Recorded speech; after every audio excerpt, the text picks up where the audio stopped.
င့်အသက်ရှူပြီးတင့်အုံနောက်အတွက်အဝေးထိန်ခလုတ်ဖြစ်ပြီးဖိန်ချင်းကိုရက်ပြီးတင့်စီဝဗေဒကိုယခုချက်ချင်းဟာပြန်လေ့လာပါတင်အသက်ရှုပုံပြောင်းလဲခြင်းဖြင့်တင်သည်တင်၏အာယုံကြောစနစ်ရှိခလုတ်တစ်ခုအားထိတ်လန့်ခြင်းမှအထွတ်ထိပ်စွမ်းဆောင်ရည်သို့ကူးပြောင်းသည်ပထမအချက် box breathing ရင်းသည်ပြင်းထန်သောဖိအားအောက်တွင်ငြိမ်သက်နေစေရန် Navy SEAL မှအသုံးပြုသောလျှို့ဝှက်လက်နက်ဖြစ်သည်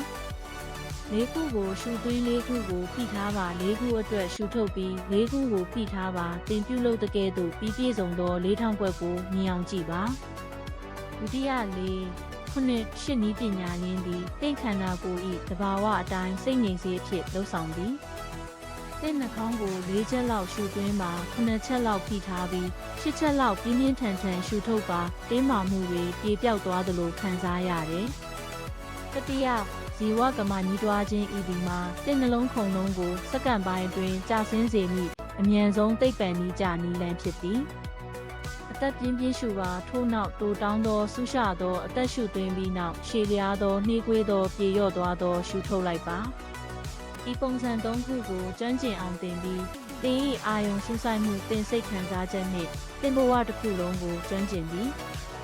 သင်စိတ်သည်စူပါပါဝါဖြစ်သည်အသက်ပြင်းပြင်းရှူပြီးသင်၏အလားအလာအပြည့်ကိုနေ့တိုင်းဖွင့်ရန်စည်ရင်းသွင်းပါ